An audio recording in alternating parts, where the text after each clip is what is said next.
bywyd, cymeriad ac athrylith islwyn. Diau na fu cyfnod ar lenyddiaeth Cymraeg mor nodedig am lywosogrwydd ei phlant ar gyfnod yr ydym yn byw ynddo. Braidd nad yw enwau holl fynyddoedd ac afonydd Cymru holl fysfylod yr anialwch, ehediad y nef a physgod y môr wedi ei hysbyddu a'n enwau ar egin berth y dywysogaeth. Nid ydym yn ei galw yn egin oddi ar un teimlad o sarhad. Yn fedrydd fyddai hynny yn gymaint ac mae o'r egin yr amddatblygar derw. Ac yn wir y mae lywosogrwydd y dosbarth hwn fod llawer yn diobaith am groesi terfyn dynodedd byddol, yn dywed am dda am chwaith a thiadfrydd meddwl y genedl. Nid oes diwedd ar edliw ei bychander yn lenorion ieuanc gan ei galw yn sbarbils, yn gosgosyddion ac ati, ond gallant ymgysuro yn y ffaith ei bod eisoes wedi cyrraedd tir fel ag i gael cydnabod ei bodolaeth, ac mae bodolaeth o ryw fath yn anfedol uwch a ddiddofant. Narodiad troed ar ben nebsydd a meddiannol ar ewyllis i'w ragori iddo fod yn ymddifad o'r gallu priodol i wneud hynny. A mae llawr cwmwl dynod ac ymgysbell wedi ei dwyn i enwogrydd byddol drwy gyfyngau wedi ei cymwyso yn bennaf gan natur i hynny. Un o'r cyfryw oedd gwrthrych y cofiant hwn. Fod dros 5 mlynedd bellach wedi croesi beth y perganiadydd islwyn ac fod amryw gyferiadau wedi ei gwneud ato mewn rhydiaeth a badoniaeth, oddi ar hynny hyd yn awr y mae gennym 3 rheswm arbennig dros ychwanegu yr ethegl hon. 1. Nid oes nem mawr wedi ei gyhoeddi arno ar ffyrdd cofiant. 2. Cywiro rhai cymsaniadau dybryd sydd wedi ei gyhoeddi eisoes. 3. Galw sylw at ei wethiau llenyddol sydd hyd yn hyn dan glo ac gan diheuau am rhyddhad. Credwn fod y trindod hyn yn esgusawd digonol dros ychydig o ofod a geninen i anrhydeddu coffadwriaeth un agarodd mor fawr ei iaith ei wlad a'i genedl. Yn gymaint ac mae ynglyn â'i gysylltiadau boreol y mae yr ymrifysedd mwyaf cadarn wedi ei wneud, ni yn dilynwy yn frisiog ond yn ymfalus drwy y dymhor hwnnw. Ganwyddef yn yr ynysdi plwydd mynydd islwyn ar lan yr afon Hywi, Ebrill y 3, 1832, ardal lonydd bron yn lythrennol yn dirnelldiaeth, ond yn llawn amrywaith golegfeydd fel pe wedi ei paratoi yn arbennig i ymddangosiad barth o nod i dehongli cyfrynon natur a pan daeth yn farth ymddangos iddo yfed yn drahelaeth o'r ysbryd, prydd fredwol a derthnasau ar y lle. Broder oedd ei dad o Ystrad Gynlais, a'i fam o flaen Gwarnau, Bont Newydd Mynwy. Ymunodd y 2 a chrefydd yn y goetrau, eglwys a sefydlwyd gan yr enwog Hywel Harris, a'r unig un mae'n debyg a sefydlwyd gan yr barchedig hwnnw yn Sir Fynwy. Nid oes hanes fod yr arwyn wedi aflonyddu dim arlunach ei rieni o'r nachdi a'r llall. Rhonnodd y ffrwd am genedlaethau heb gael ei gwanhau gan ffrydiau gwasgaredig nes iddi dorri allan yn llyferiant mawr o ynysdi. Caniatawdd rhaglenaidd i'w rieni yn y bywyd hwn fwrw ei llunynau mewn lleoedd gydmarol hyfryd yn yr hyn a galliogodd i rodi manteision addysg da i deulu lluosog. Benjamin y teulu oedd islwyn ac ni fydd dim yn ôl arran ei rieni i sicrhau iddo dyfodol clir. Cadwyd yn yr ysgol yn y pentref a ganwyd ynddo, hyd nes y daeth yn digon hen o ollwng oddi cartref i ysgol uwch. Yna cawn yn rhedegar gan addysg a parchedig D.M. Williams, gŵr o Greenfree yn y dyddiau hynny fel cyfrannydd addysg. Wedi hynny aeth I Gasnewydd ac oddi yno I ysgol enwog Pontfaen Bro-Magonwg ac yn diweddaf oll I Abertawe. Roedd ei athraw yn y lle olaf hwn yn tar ymell Glasgow arno, ond yn sydyn fod farw ei dad. Dyrysodd hynny ei gynlluniau a dychwelodd adref yn digalon I bwll mawr a wneud yn y teulu. Ei bwriad gyntaf oedd dyfod allan fel ei frwydr yn dirdysirydd, sefeia a dysgodd y gelfydydd honno yn drwyadl, ond nid ymaferodd fawr ynddi. Dyna unig gelfydydd a dysgodd gyda'r amcan o bwyso arni yn ei dyfodol. Gallem dwyn I fewn lawr o bethau diddorol yn y hanes yn y tymhor hwn o'i fywyd, ond mae y terfynau a osodwyd o'n blaen yn chi gyfangedig I wneud hynny. Welai ysglwyn ger ein bron yn 20 oed, dyn ieuanc eddyl a gwelw yr olwg arno, ond yn dwyn arwyddion amlwg o athrylith uchel a diwylfyrdydd dwfn. Roedd ei adwynder, ei dynnuwydrydd a'i diamhongarwch yn ennill hoffter ac edmygedd pawb ac nid hir ybu yn nodweddau hyn ynghyd â chrafter meddwl a chrefydolder ysbryd cyn ei gymell I gylch y weinidogaeth. Buchaid ei wthio ymlaen gyda hyn fel gyda phopeth arall. Torodd arno lawr cawod o gymellon oddi wrth y diweddar parchedig Morgan Howell ac eraill cyn I fyddhau. Roedd cyseddigrwydd y cylch, cyfrifoldeb y swydd a phwysigrwydd y gwaith yn gwneud ei gam araf yn arafach yn y cyfeiriad hwn nag yn un cyfeiriad arall. Fodd bynnag yn y flwyddyn 1854, dacw am anerthu yn y gras ac yn y sefyll I fyny am y tro gyntaf fel cenardiw I fynegu ffordd y iachawdwriaeth ac yn y flwyddyn 1859 cawn dan y corn olew yn gymanfa Llangetho. Hwyrach, mae gwell byddai gorffen ac islwyn y ffegethwr cyn dechrau ar islwyn y barth, ond I ran hynny, roedd y barth mor amlwg yn y bregethwr ac yn un man arall. Roedd ei bregethau yn un gadwyn o farddoniaeth, ond nid oedd hynny yn lladd efengel ei weinidogaeth, ond yn hytrach yn ei bwyhau.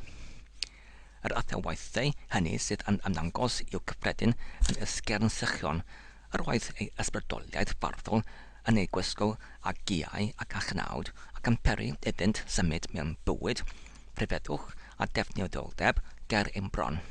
Byddai yn gwisgo gwirionedd bob amser a newedd fwyaf dengar. Gwir mae yr un yw gwirionedd pawys bynnag o sodir amdano, ond byddai islwyn yn ofalus bob amser am ei osod allan yn ei dillad gorau. Nid yn wag o gyneddus, ond yn sylweddol harth. Ychydig o fyrdd yn siaradwyr cyhoeddus sydd yn rhydd o'r camwydd anioddefol hwn, fel cheol bydd dethol fradegau a chai hyn cyhyd a chynffon comed wedi ei gwneud I fyny o'r gerau mwyaf baglog yn yr iaith a chai a elwyr gan ywerin yn eri barddonol, ond I bob dyn o chwaith nid ydynt yn ddim ond diwellu gyngor ac ymadroddion heb wybodaeth. Nid oes y fath byth a gerau barddonol mewn syniadau ymau barddoniaeth ac nid mewn geriau. Dylai gerau bob siaradwr cyhoeddus fod yn dietheledig yn unig mentais I eglurio'r meddwl a bwriadur dangos drwyddynt, pa beth bynnag sydd dros ben hyn o'r drwg ymau. Ceir llawr yn condemnio syniadau barddonol mewn pregeth ac yn honni nad yw syniadau felly yn cydweddu a symldrwydd yr efengel tra mewn gwirionedd ymau y Beibl yn un cadwyn o'r fadwanaeth fwyaf ar uchel drwyddo. I'r dosbarth hwn, buasau cynrychion Job, Dafydd, Eseia ac ati yn ffilosoffi a gwagdwych. Ond I buasau fod yn rhaid iddynt gredu yn ei hysbrydolrwydd, nid ei barn sydd yn ei cymeradwyo, ond gynnant hynny am fod ei cymeradwyaeth ysbrydiw wrthynt yn barod. Dylid cofio fod gan ysgrifenwyr a siaradwyr eu hardull neillio eu hunain ac nid ellai'r nach gomdemnio allach trafodont o fewn derfynau rheswm a naturioldeb os bydd dyn wedi ei eni yn barddoni a fyn. Mae popeth dan ei law yn troi yn fordoniaeth. Byddai ei orfodi i newid ei ardull yn drais ar y natur a newid ei dull o feddwl yn gam ei enaid ei hun.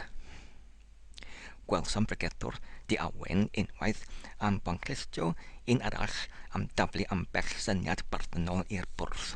Mae eisiau rhywbeth mobl i meddai, heblaw blodau a siwgar, a mae eisiau halen ar greadur aflan. Buasau'r badd i fod am gydweddol a natur yn dweud dwfr i'r aflan a halen i'r llygredig. Heblaw hynny, dylasa'r gyhudwr deall mai nid ar halen yn unig y bydd byw dyn. Os yw am berarwogledd i syrioli calon ac i adfywio natur a ied allan i bledd y blodau. Os yw am fel a diferiad y diliau mel i gadw iechyd yn ei waed ac i grefhau ei asgwrn gefn ofer iddo chwilio pregiau halen amdano. Os am dyfad o allu i fwynhau perygwglaeth ac i weddfraworgi melister, mae y henbryd ei daflu i'r halen fel un sydd wedi dechrau gwaethygu. Y mae i'r blodyn a'r halen ei lleu ei gwasanaeth fod ambell yn unrhyw gil ei enaid i gydnabod hynny. Wel, i dosbarth y blodau a dylai, y perorogl a'r ffrydd y berthnau islwyn, roedd yn rhy dyner ei ysbryd i oruchwyliaeth yr halen, nid oedd bydd yn ysgyn i dan y mwg mynysynnau, roedd yn ofni ac yn crynu oedd agosau at y mynydd hwn, ond roedd gartref ar fynysion ac yn dyfyru yn y gras sydd yn tarthu yn fynonau bywyd o'r mynydd sanctaidd hwnnw. Gwell ganddo lef dystawfaen efengl na darynau bygothiol a dedd gogoniant a llawenydd y codiad na gwaradwydd a thrieni y cwymp. Caniadau saint ac angylion nac wylofaen a rhincan damnedd cythreiliaid. Yr oedd yn fwy cyfarwydd a Bethlehem, Gethsemane, Calfaria a'r nefoedd nac un lle arall, a byddai llawenydd y preseb yng yr ardd. Diodefiadau'r groes a'r gogoniant ar ôl hynny wedi ei cydweu yn y modd briferdaf drwy ei bregethau nes creu rhyw anwyldeb atynt yn galon yr cynulledfa heb yn wybod iddi ei hun. Dywedai un hen wenedig wrth gynghori dyn ieuanc nad oedd bregeth yn werth dim os na fyddai yn ddiffordd lydan i'r groes. Gwell i ti dorri dros glawdd dy bwnc meddai na dilyn dy bwnc heb ffordd i'r groes. Nid oedd amgen i islwyn dorri dros y glawdd, roedd yn rhedeg ar ei union i'r groes ac hebio honno at ei anwylid i ganol nef. Bregethodd lawr am y nef ac yr oedd yn hawdd iddo wneud hynny canis yr oedd ei galon yn flynyddoedd o flaen ei ysbryd. Yr oedd ei destunau fel creol yn dangosed o nodwedd ei feddwl ac o ansawdd ei ysbryd. Cyfach a lyn am well na brawd, megis lili yn blydd y draen, felly y mae fy anwylid am blydd y merched, fel pren a fylau yn misprennau y coed, felly y mae fy anwylid am blydd y mebion. Ni amygwyd eto bydd a fyddwn ac ati. Yr oedd y fath gydgordiad rhwng tenerwch ei galon a tenerwch yr ymadroddion hyn nes ei gwneud yn hawdd iddo gyffwrdd a tenerwch calon y cynulledfa. Pan fuasai mewn hwyl, roedd dinc ei lais yn orfygol, gallasai gydio lliaws o pechodau ei lais, fel y mae arfer llawr, ond nid oedd bydd yn amcanu gwneud y cynulledfa a swing gyfarydd hwn. Roedd ysbryd yn ymsymud yn ei lais ac yn cario dylanwad telyn dafydd gyn dilawr ysbryd drwg. Ond fel bardd yn bennaf y daeth yslwyn i sylw y genedl, y mae eangder ei enogrydd i'w brodoli, unerth ei awen, dechreuodd barddoni yn ieuanc iawn ac yr oedd ei hopter at y gefydydd glawd yn crefhau hyd y diwedd. Un o'r darnau gyntaf a gyfansododd oedd ar farwolaeth Crist. Tarawodd Gewernod Mobyr y pryd hwnnw nad angofiodd hyd diwedd ei oes. Ymgododd ar unwaith I awyrgych mor ysbrydol ac I fyd y drychfeddyliau mwyaf delychwyn fel nad oedd a fynnau a dysgyn ar unrhyw gangen o digrifwch a gwageth nad yw ei ffrith yn dda I ddim ond I bortheblis yr anifal. Byddai yn dda I fwy o ferdd Cymru ei efelychu yn y rhinwedd rhagorol hwn.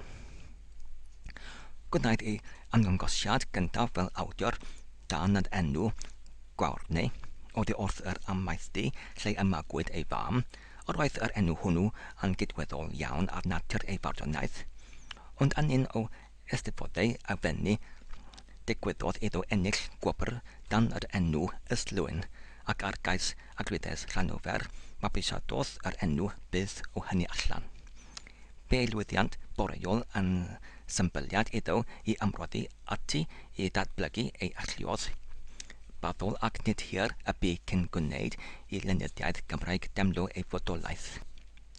Ac yn y rhedfa cystadleuol byddai yn gadael y berth o un I un ar ei ôl yn y bellta, a thra yn munud heddiw yn ei law chwysg i'r fan lle yr oedd y gyflymaf o ferth Cymru wedi sefyll, dacw efo'n serthio i'w fedd ac anfarwoldeb yn dysglerw ar ei lwch, fel talp o fardd yn annibynnol ar unrhyw ragoriaeth arall.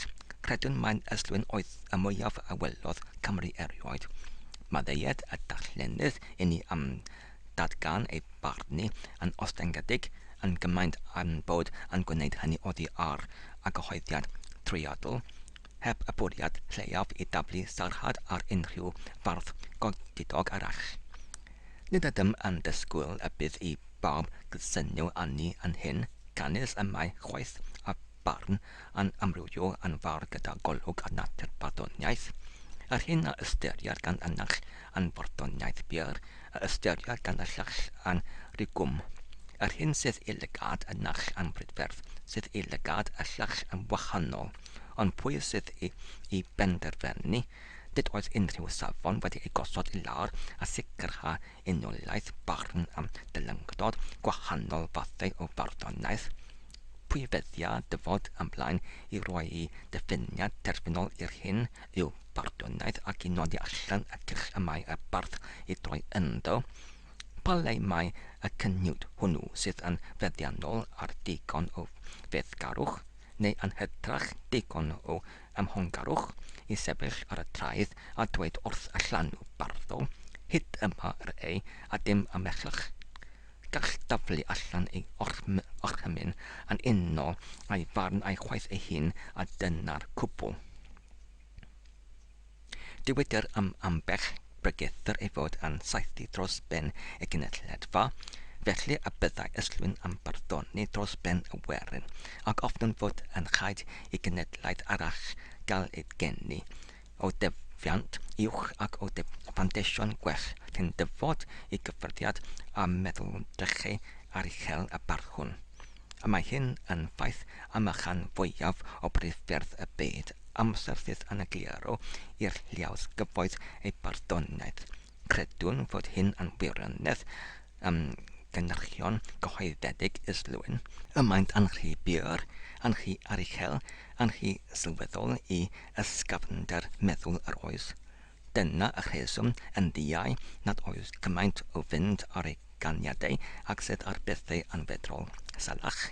Y mae'n chwaith ac ymunydd I ymboeni uwch ben gwirionedd neu drychfeddwl trwm ymbryn iawn.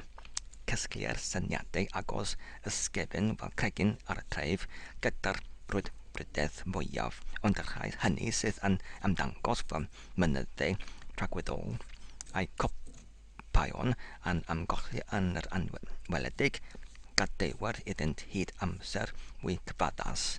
Y mae'n rhyw ysfa rhedeg yn gyffredin wedi meddiannu y byd lenyddol, ond dyled cofio nas gallai'r codi dim trwm iawn dan redig ac yn goleni pwyll arafwch a myfyr o dydfawr na dyflanna'r llawr o gogoniant, ar hyn a gysglir felly y mae yr hyn sydd yn tra boblogaeth yn ei oes fel cheol yn darfod gyda'i oes mater o alal cenedlaethol ydyw fod barddoniaeth byr o archegogrwydd a dyfyniadau calynol heb gymryd meddiant o ben a chalon y genedl. Enaid beth yw môr o fawreddog, fydwaith ar ddyffordd, chyd hawdd i enaid groesi, medru di lenynnu'r bydwaith a drychfeddwl derch a chwarae ar y tant. Mor odidog y gesyn allan fawredd enaid yn y llinellau hyn, a mae y delyn uchod ynddi ei hun yn digon i anfarioli enw yr awdur. Yr oedd yn hoff iawn o'r pwnc hwn fel dyn yn temlw o'r holl greadigaeth yn rhy gyfyngedig yw enaid mawr ei hun. Y mae yn chwarae a derfynau'r byd, y mae'n trwsio i lamp lle dyfydd, llusernau'r ser i gyd ac anfarwoldeb wawria trwy holl angenni i gryd. Yr oedd ei allu crybwllig yn diderbyn a'i feddgarwch lawrhyd yn ofnadwy o anturiaddus. Ei hedau mor bell nes oeddym wethiau yn colli golwg arno bron yn hollol, ac y mae yn niwl yr achwynir arno sydd yn gorwedd ar rai o'i gynhyrchion i'w briodoli yn bennaf i'w bellter oddi wrth angyfred y gyffredin. Ond wrth hi'r craffu temliad fod y niwl yn diflannu yn raddol a'r tirpell yn amdangos fel lliain o fyd arall yn ymestyn tuag atom. Cawn fod ei gynhyrchion yn gwella wrth barhau i'w dallen yr hyn yw y prawf gorau o ragoroldeb cyfansoddiad, ond nid yw yn syn na fyddai mwy o ardeliad ar bethau fel hyn. A yw'r ser uwchben, mor dwyfol ac erddochog ag ymyn, barddoniaeth ganni, ond nid mewnol swyn, argofion am dwyfolach, golygfeydd a phethau yn dysglerio ollan diw sy'n chodi iddynt hwy ei hysbryd nerth.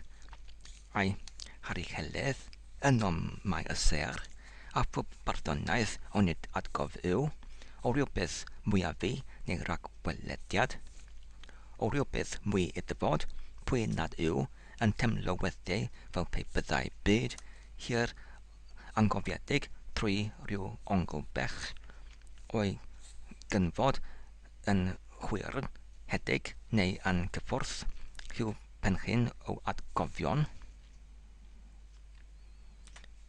Bywyd ef gan rai o ddiffyg barn, bai a dygwyd gan lawr yn erbyn hyd yn nod, Homer, ond saif Homer yn prif fardd yr oesoedd hynny.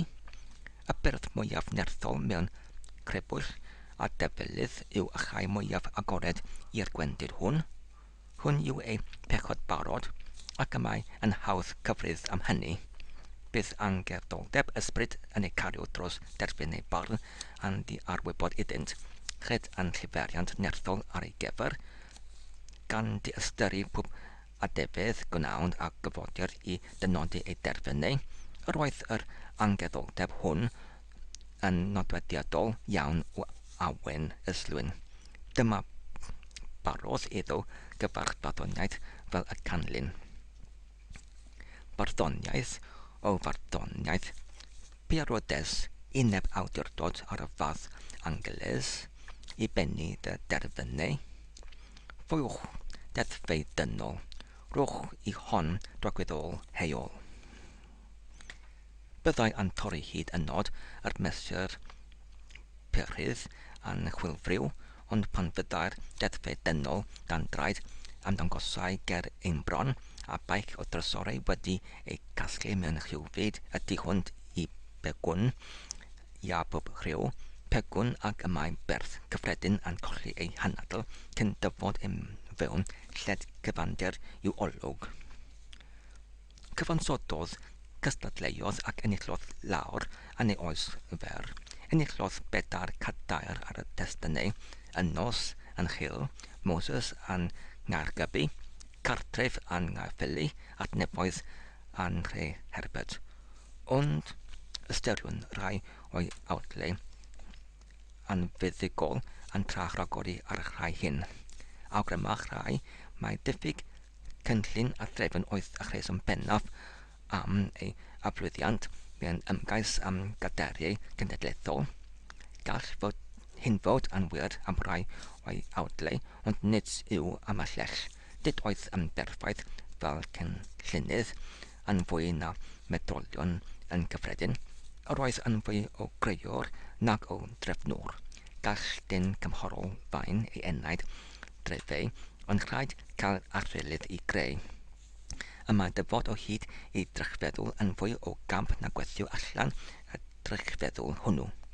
Ond nid y gweithiau ysglwyn yn dydyst ohono fel drefnwr diheuig. Yma diffyg gallu i deall cynllun weithiau yn fwy na diffyg cynllun ei hun. Diffyg yw hwn yn daflu ei gysgod ei hun ar ei well. Gwelwyd gyfansoddiadau cyn hyn yn cael eu condemnio fel bethau gwasgarog at ei pwynt yn unig am nad oedd y cynllun wedi ei osod allan mewn rhyddiaeth ar ei ben ei hun i agor llygad y darllenydd. Rhaid i rai gael gweled y plas gen yr argyhoeddiad hwy fod y dyled gorffenedig yn un deheuig. Nid yw cynllun mewn un modd yn beth yw esgeluso yn wir dylai gael y lle blaenaf yn meddwl a bardd pan yn gydio mewn testyn, ond y mae yn well gennym gyfansoddiad digynllun na chynllun diforddoniaeth. A defwn mae hawdd fyddai chwalu lawr o gynychion ysglwyn wrth ei darllen yn unig i'r amcen hwnnw. Nid oes un gyfansoddiad wedi ei cyhoeddi hyd yn hyn na sgellir ei dynnu yn garthnedd o adfelion o ryw gyfeiriadau. Berniadodd lawr ac hyd na byddid ef yn un o'r berniad mwyaf gonest. Ond nid oedd yn diwendidau fel berniad gwendidau, nid camweddau a hynny yn codi o diffyg amenydd i groesi ambell. Ni ffeidwch sich y deiau i gyffyrddiad ag ef yn ei swydd, ac felly byddai ei sylwadau yn byrion ac yn bryn o'r ydysg honno ellid dysgwyl o gaderiau barn. Clywsom ef yn dweud lawr gwaith ar pentor o gyfansoddiadau, a mae yma lawr o dirgoch nas gallaf wastraffu amser i fanylu arno. Hynny ar gyhoeddyd ni o uniondeb ei egwyddor ac ysondeb ei difarniad. Yn gwyneb ei holl wendidau berniadol, ni wnnau gam a'i elyn na ffafr a'i gyfall. Gwynfyd na byddai mwy o'r ysbryd hwn yn aros ar y fainc. Gwir y byddai rhai o berchenogion y dirgoch yn gwyno wethiau, ond ffordd ysglwyn i gael taw arnynt oedd tywi ei hun. Yr oedd y dawelwch ar hunanfeddiant hwn yn ei wneud yn eithriad i ferth yn gyffredin, pan yn gystadlu ei hun ac yn ymwybodol o gam gwaradwyddus fel yr athraw mawr ei hun, yntau yn fyd nid o gorau ei enau. Gwelwyd rhai yn amladd drosto pan yn cael ei sarni gan ferth heb fod cyfiwch a'i sawgl, ond ni wnnau ysglwyn gymaint a dal ei dillad. Map dangnaddfed y doedd a dangnaddfed oedd ei arwyddair am pob cyll y troiau ynddo. Bu yn olygydd barddoniaeth am ryw gyhoeddiadau, megis yr awynydd, y glorian, y glwadgarwr ar ôl Caledfryn a'r Cardiff Times. Treuliodd ei dydau i ben mewn unigedd tawel yn y gymedogaeth a ganwyd ef ynddi. Yr oedd eisach wedi ymglennu am fynydd ysglwyn ar cilhoeth, fel nad oedd wyw i nebgesio ei symud i un lle arall. Y babell oedd ei Jerusalem, yno fel y gramwyd y digwyd ef i fyny y dechreuodd bregethu, y parchawodd hyd y diwedd ac y gorffwys oddi wrth ei lafur. Iddo fod yn bregethu dos 20 mlynedd, ni fu yn fugail ar un eglwys neilltuol. Nid oedd ynddo fawr o elfennau bugail sefydlog. Yr oedd y breuddglifni ysbryd yr oedd modieddol iddo yn ei gymwisio i raddau bell i gyflawni dyletswyddau bugail yn effeithiol. Profodd yr ysbryd hwn yn fagl iddo lawr gwaith yn ei gylchdeithio. Meddai fyned y gyhoeddiadau mor aml nes tynnu gwg creu cenedlaeth fawr, a byddai ambell gyhoeddwr oddi ar demlad o siomedigaethau blaenorol yn gyhoeddi islwyn os daw fydd yma'r sabodd nesaf. Chai yn dioddef oddi wrth un anhwyldeb yn unig allan gyd ymdeimlo ar dioddefydd yn ygystydd ysbryd hwn. Heblaw hynny yr oedd ei dueddiadau awynyddol crefion i raddau yn gymwyster arach i'r gill y cyferwyd ato. Bydd y gwirfodd yn cael ei gymeryd i ffwrdd yn sydyn ac yn di-arwybod iddo ei hun yn aml i broydd hyd a lledrydd yn ymgolli ymwyd y drychfeddyliau ac yn angofio gymdeithas a phopeth a berthyn iddi, ofer cyfyngu ysbryd fel hwn o fywch cyrch rhaid iddo gael yr hyn a alwau yslwyn ei hun yn dagweddol heiol. Mae cofnau hardd newydd gael ei gosod ar ei fedd wedi ei chodi gan edmygwyr a bardd o pob bardd o'r wlad, a mae y golofn wedi ei gwneud o granit o'r bardd orau a medalion o'r bardd mewn brons yn ganol y garreg ac o dano yr cerfiad canlynol yn unig. Islwyn, ganwyd Ebrill 3 1832, bu farw Tachwedd 20 1878. Cymeriad yn ganiataol na fydd angen i'r oesau adael ofyn beth oedd islwyn, a bydd ei enw a'i hanes yn digon adnabyddus mewn llenyddiaeth Cymraeg heb air o gymwelaeth ar ei garreg fedd. Dyfed.